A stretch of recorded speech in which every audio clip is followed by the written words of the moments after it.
Hi, I'm Dr. Chris Stevens, and this is the Psychology to Live By podcast.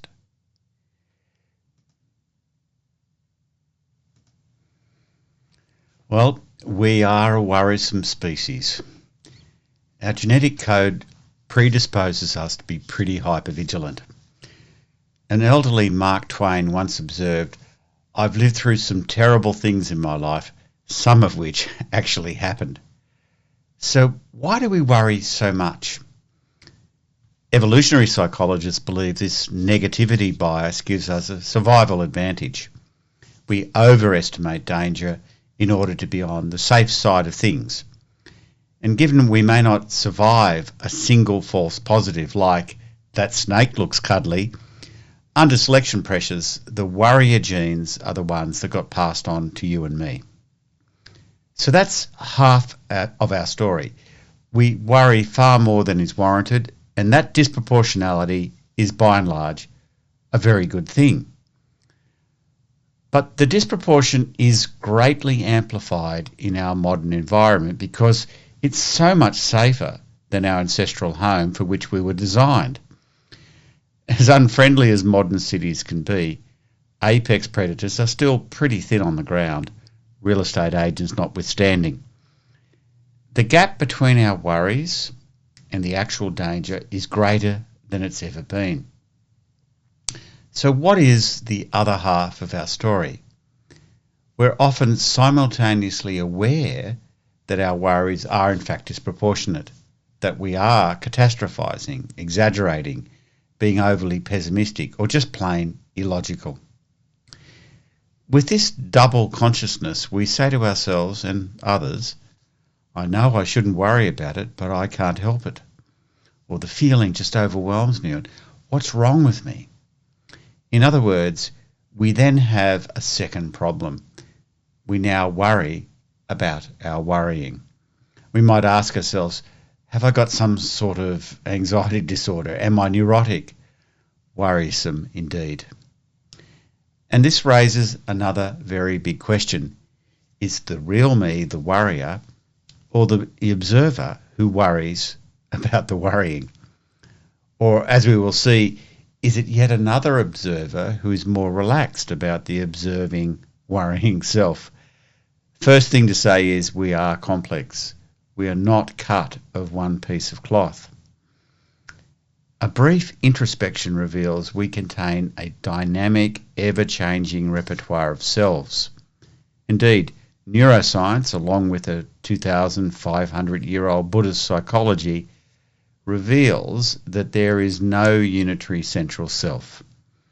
As psychologist Miller Mayer once put it, we are more akin to a community of selves, and the goal may be, therefore, to create a more fluid, harmonious community. And to be clear, this is a metaphor, not a metaphysical claim. If we were actually to be more precise, I'd say we have a community of selvings, because these are ways of being. They are verbs, not nouns. They're processes, not things. Anyway, one of the things we worry about is that we contradict ourselves. We might, for example, reasonably ask, am I honest or dishonest? And if we are to be honest, we'd have to acknowledge our frequent dishonesty. We are subject to the shifting of our emotional and social mentalities all the time.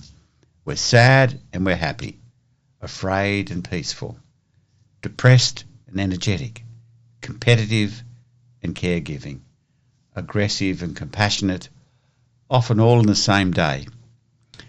These mentalities organise our minds and our bodies in ways that are usually beyond our immediate control and are not of our immediate choosing. They just happen. Mostly, we're not aware of them per se, but simply identify with them. They are what psychologists call quick and dirty appraisals, or heuristics, that help us navigate life more or less automatically.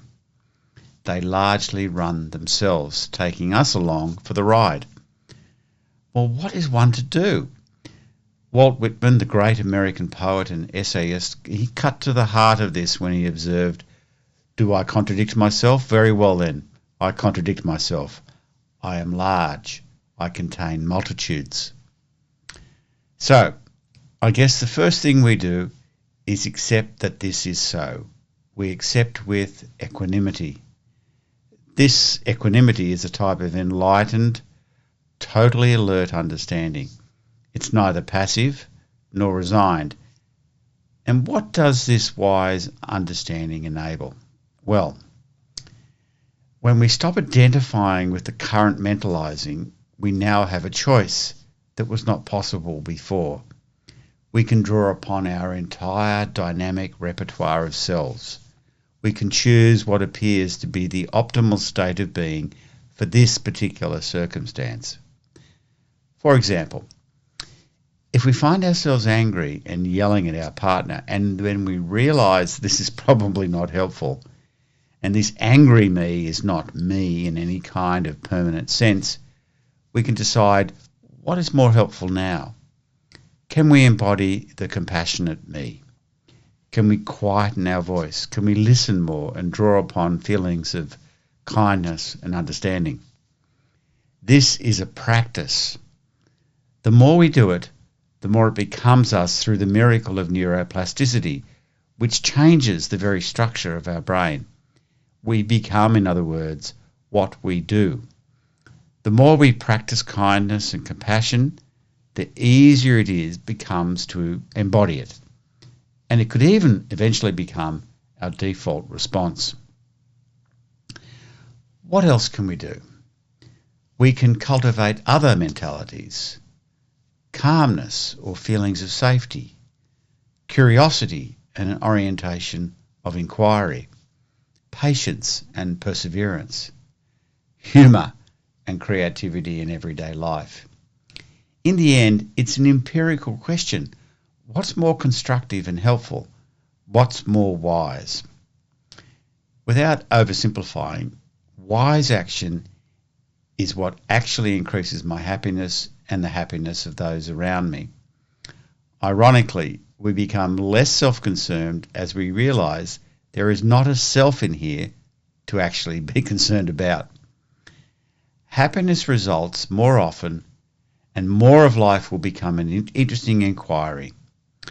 In this context, worrying about being a worrier becomes something we just don't care to worry about. You've been listening to the Psychology to Live By podcast. If you'd like to know more, my website is www.drchris.life. And if you like the podcast, share it with people you like so they can like it too.